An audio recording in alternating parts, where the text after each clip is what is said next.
Standing by to weigh in is Paul Seegert. He is a managing partner at PCS Advisers, watching what's going on here with the Affordable Care Act. I want to also talk to him about insulin, which is a big, big deal, as I said, for anybody with diabetes. And Paul Seegert joins us right now. So I guess, Paul, the door's open now for Obamacare. What other changes should we look for now as the Biden administration moves into its second month? Well, in the near term, the only immediate change we're going to see from the executive orders that were recently signed is the added open enrollment period that we're starting. Starts 2/15 and goes till 5/15. Mm-hmm. That was able to be accomplished through executive order. The rest of it will take legislation, so we'll see what they are able to accomplish. I can give you a kind of a read on what their goals are. Yeah, what are they? What do you think their goals are with this? Well, they'd like to subsidize more people. So expand access by subsidizing access. And currently, if you make up to $51,000 as a single person or $104,800 as a family of four, you would qualify likely for some subsidy towards the cost of your insurance. Mm-hmm. And so they'd like to increase that, make it possible to get subsidy at higher levels of income to increase enrollment. Mm-hmm. And there's some issues with that. We can talk about that too, but that's certainly one of their goals. Well, one of the things that's, I guess, a problem. It is a problem. There are over 30 million people in this country that are uninsured, and mm-hmm. if you just look at the current system right now, there is a huge gap of those left behind. So, I suppose those that aren't in favor of the Affordable Health Care Act, okay, what else do you got? Because apparently, from the other side, from the Republican side, they don't have anything. I'm surprised the Democrats didn't hit them harder on that before the November election. They were all kill Obamacare, kill Obamacare, kill Obamacare, but yet they couldn't come up with a solution to it. So I guess if you're one of those 33 million people, you really don't care what the Republicans have anymore, right? Yeah, I think you've got a point there. And I and some others who are kind of out speaking on this topic somewhat regularly around the country said that many times. We needed the former administration to put a plan out there. Don't just talk about the negatives of what's existing. Let's talk about the positive solutions that we can bring. There were some positive strides that were starting to be made in terms of transparency, which I think is the ultimate solution to our healthcare problem. Mm-hmm. Actually setting up the American consumer where they can consume. The American consumer is very powerful. I believe in that. I believe in the free market with some common sense regulation. Mm-hmm.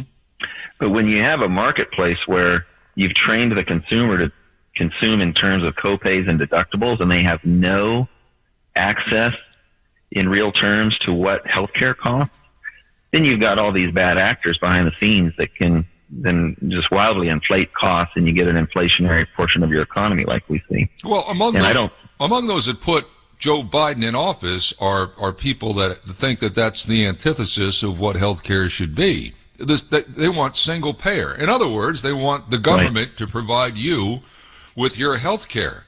So why should somebody embrace the free market? Because, hey, look what I'm getting over here. See, that's the case that was never made since 2018. Well, actually, before that, since 2014. When the Republicans regain the House? That's the right question to be asking, and I don't think it's being asked enough.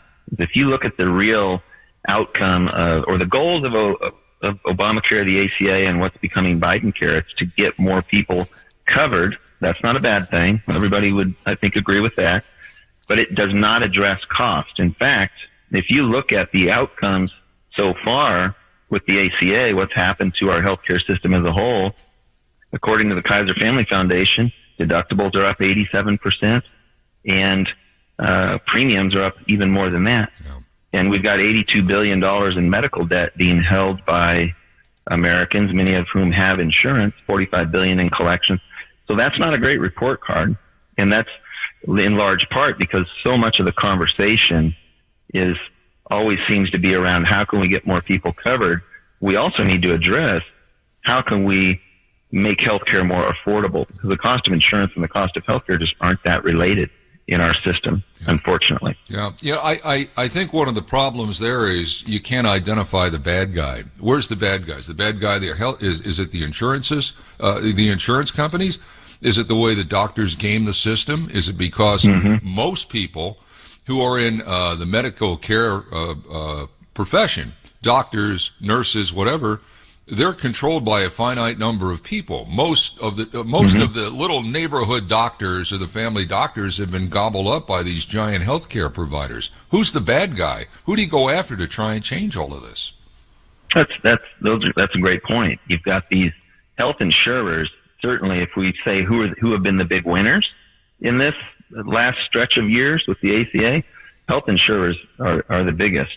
These big health insurers who fought tooth and nail against the Affordable Care Act are now its biggest proponents, because with those numbers that I rattled off a minute ago, they've been able to provide less coverage and charge more for it. And to a tune of 3,000% increases in their stock prices. I mean, hundreds at the very least. They've been big winners in this. So there's certainly an issue there. And then if you look at, like, we just had a price increase in pharmaceuticals here in this country because of COVID. They said the industry said they were essentially doing us a favor, and they increased the price of drugs on average 3.3%. Now, they do this every 6 months, and it always outpaces overall inflation. 3.3 does yet again.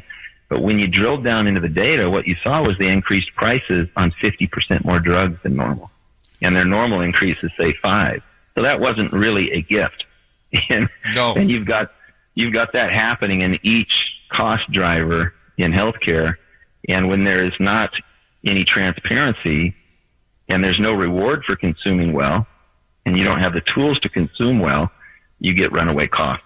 I honestly, Paul, I don't know where the Biden administration is with healthcare. I mean, we're talking here about the Affordable Care Act and how they've got an open enrollment for 3 months, and they want to continue Obamacare and then put it maybe on steroids. And yet, what did we see just the other day? The cost of insulin shot up. People with type 1 diabetes now are paying through the nose, 90-day supply somewhere around $1,500. And it would seem as though the reason why is because Biden just turned around everything that Trump was trying to do, particularly with insulin. The average price of insulin has tripled. You're exactly right. 2013. I don't know where. I just don't know where the Biden administration is on health care. They seem beholden to so many different people, and here's yet another example.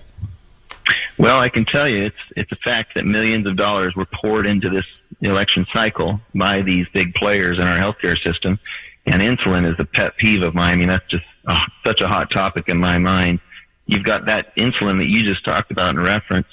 60% of that cost is made by players outside the normal supply chain. The normal supply chain of a manufacturer that goes to a wholesaler, to a retailer, and we show up at that retail pharmacy to get our insulin. They're living off $200 a month of the $500 in cost. That's a lot of waste. Wow. Yeah. And that's really hard to justify. I mean, virtually impossible to justify. Yeah. And we're not doing a great job of regulating that. There was some good work that had been done. And then with some of these executive orders, you're right, it stopped a lot of that and rolled it back. And the justification given was that they wanted to do some analysis and make sure they were in agreement with all of those things that occurred.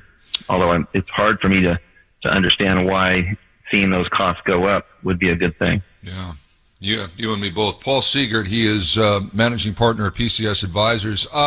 So to the 30 million plus people that are uninsured, even though you probably, I know you have an aversion to what's going on with the ACA, it would be foolish for them not to sign up for it here in the next 3 months, right? Yeah, those that can should. According to some various organizations out there, Kaiser Family Foundation is a good one to watch for some of these macro numbers on this stuff. It could add 15 million people out there could enroll right now, is their projection. I don't anticipate that it'll be that high. There's a lot of press around it, and a lot of these executive orders, I think, with the exception of where they stop some things that were helping, like the insulin topic. But a lot of them are good. They get a lot of attention, but they don't have a lot of substance. I think this is probably going to fall into that category somewhat. You've got 15 million who could enroll. 9 million of those could get their coverage subsidized or free. But it's stated that that's because they lost coverage during COVID, perhaps from their loss of employment. But that triggers a special enrollment period for an individual when that occurs, and there may be a lack of awareness around that. But maybe not.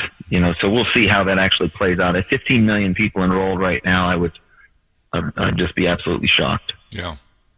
You and me both. Paul Seegert, always great catching up with you. Stay well. We need to hear your voice in 2021. Thank you. Thanks for having me.